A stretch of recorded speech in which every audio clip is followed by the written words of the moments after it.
I'd like to introduce to you lovely Miss Patrice Figaro. And I find that women are very good storytellers. So I'm going to stay out of this, and I'm going to ask her if she would kindly relate to us her understanding, your understanding of what has taken place, the things that you have gone through in trying to bring light to this subject area of the land and how it was parted with. And whatever you would like to share with us, please do so. Thank you, Mr. Prejean. The story of my husband's family is very vibrant. It's full of a lot of very interesting information and the wisdom and knowledge of the people at the time and the things that they did. What I found is that the founding grandfather that had everything to do with the land and everything, his name was Prejean Figaro, and he came over to this country by way of a ship, and he was picked up at the port by Marie Dolce, family called the Dolces. They had owned a plantation and everything of that nature, which is now a state park here, I understand, in Louisiana. And so they, when they brought him over, we found a copy of his documents from the ship when he was picked up, and they noted that he couldn't speak any English. He only spoke Spanish. So he arrived here as a slave? Well, no, he's not listed as a slave on the document. There's no indication that he was a slave. He also, from family history, so we've been told he came here with a family crest. So that in itself, it was very important to me to dig deeper into his family's history to find out just what all is going on, what was going on, and how did he happen to come here that way, with no listing of being a slave or anything, and being with this other wealthy family. At the time, they were very wealthy, the Dolce, and they had a daughter named Marie who married a Mouton, Marie Mouton, and she, when her parents died, her and Jean, they ended up coming here to Lafayette. At that time, it was Vermilionville. They came here together, and she married Mr. Mouton, and he just lived in the area, from what I'm understanding. Now, this is a black woman marrying... No, this is a white woman. The Dolces were of Spanish and some other descent. Okay. And she is the person who married into the Mouton family. She's the one who married into the Mouton family. Her name was Marie. And so they just were, still friends from all their youth when they were young, because when he came, he was only 16 years old. He was a young kid when he came. And so they grew up together, and then they ended up, she married the Mouton and moved here, and then he came and he was here with her, but she had land and she had land, and that was from what I understand. We don't know the in-betweens, but we just know they both ended up here at the same time after she married. And so it was very interesting information. And nevertheless, as he continued to live here, he bought a lot of land from the Moutons. He bought more than just the land there on Lee and Jefferson. He bought land. Oh my gosh, I can't even tell you all the land that was purchased. Was there any indication of how he acquired his wealth? What I do understand, though, is that Marie Mouton, from some of the documents I've had a chance to look at, I can tell she was very protective of him for whatever the reasons. She was concerned about making sure that things were good for him, and because he couldn't read and everything like that, but he learned to write his name and everything, and but he can understand. He didn't understand what was going on and what was being said. He just couldn't really speak the language as well. But in that, he still did all kind of business deals even then, and then later on, they bought land here in Lafayette and land over in St. Martin. Thank you. Okay, Over now St. Martin. remind us again, what happened near St. Martinville? There's land that he purchased from the Moutons over there as well. Okay. In St. Martinville, by a little lake that used to be called Lake Ponte. Okay. And you said his first name Was Jean. Was Jean. Mm-hmm. Do you know? You said he arrived by ship, no doubt from Africa. No, from my understanding, from Spain. From Spain. Okay. They have listed on the document that he was from a place called Guinea, which we know is in Africa, but that's not where he came from.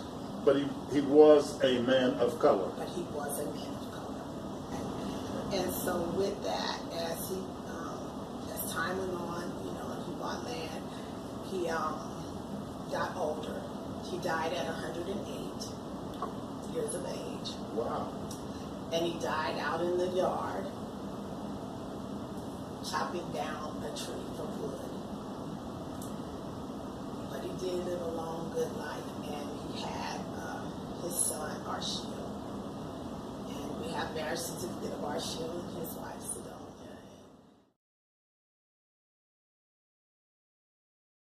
All of the, and he, made sure gave everything and put it into Arshil's hands to take care of. Okay, now we understand from talking with your husband Michael, Arshil's was the Figaro who purchased the land from Alexander Mouton.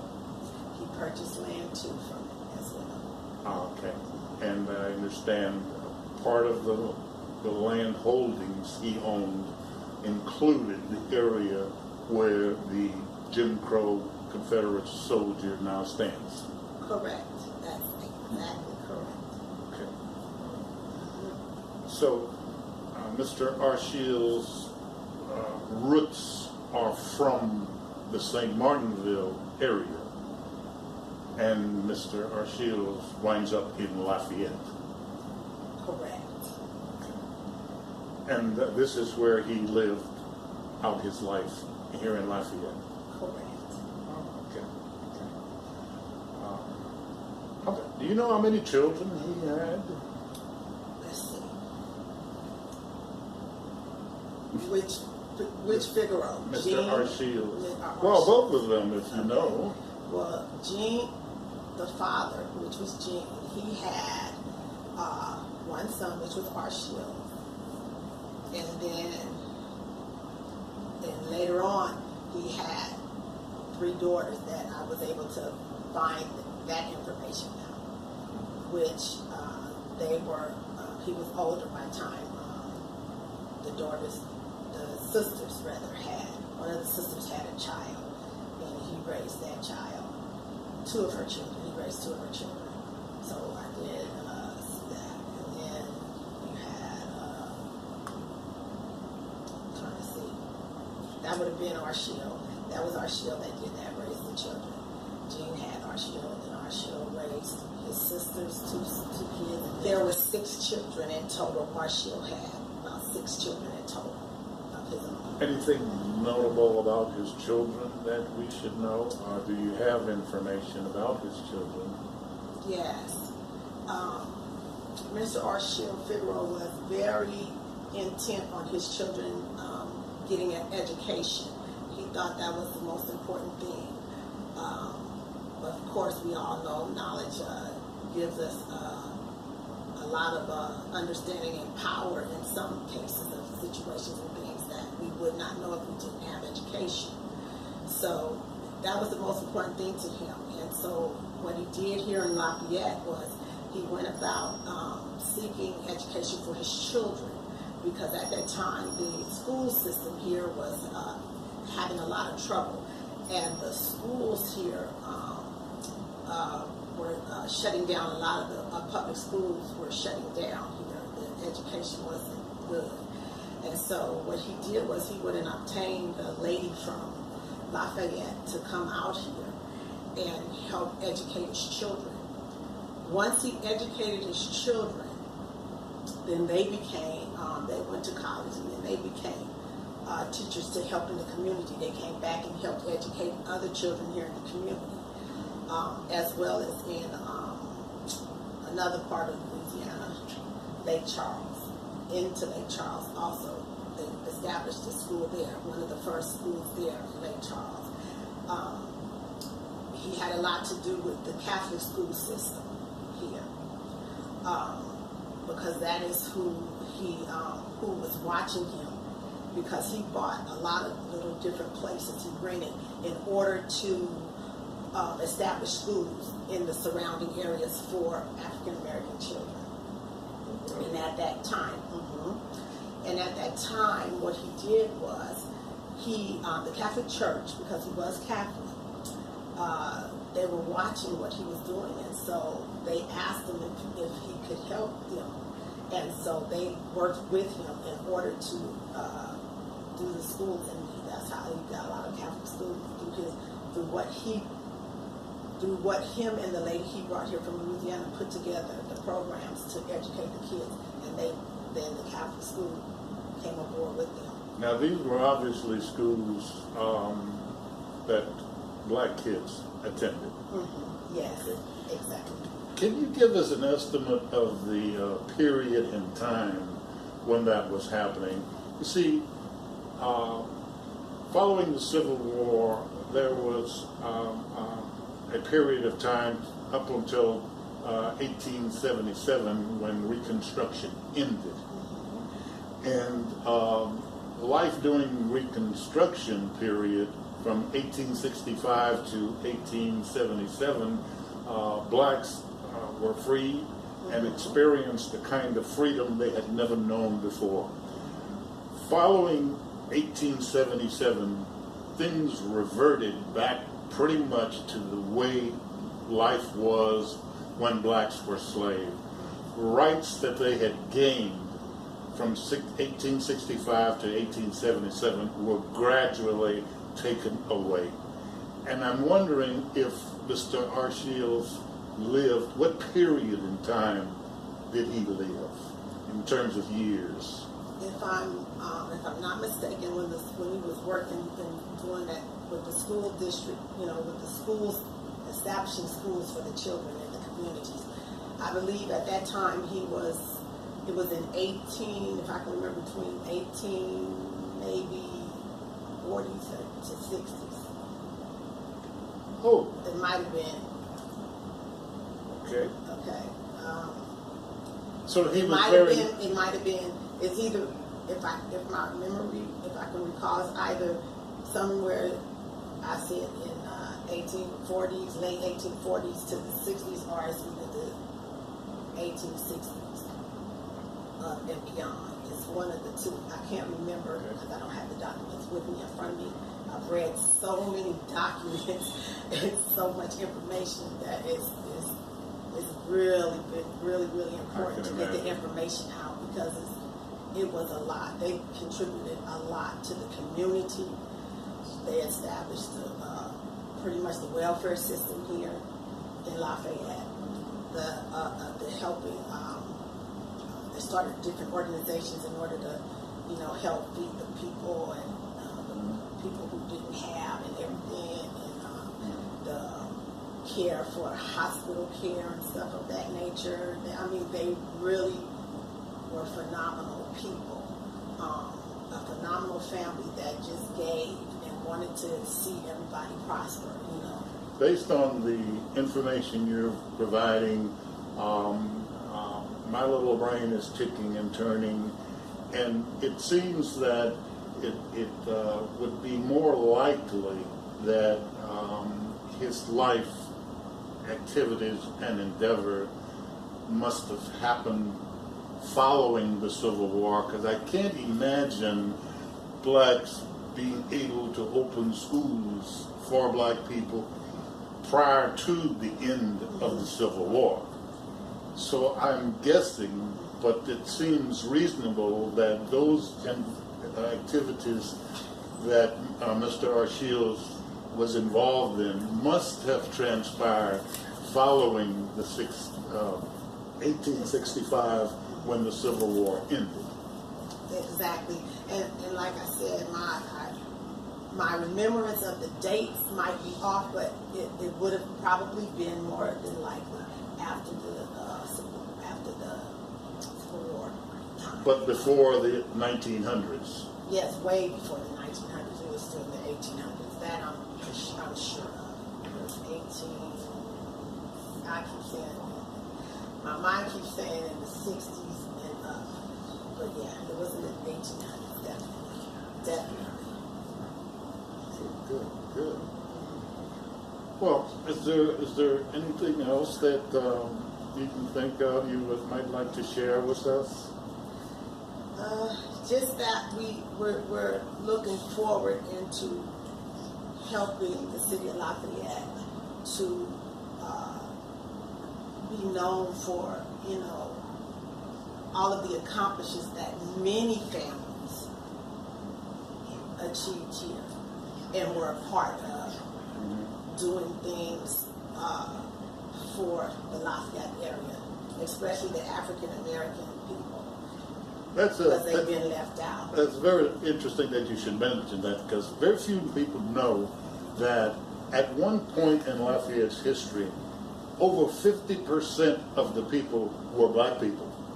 Now, they were slaves, but they were the free labor that made a lot of white people rich.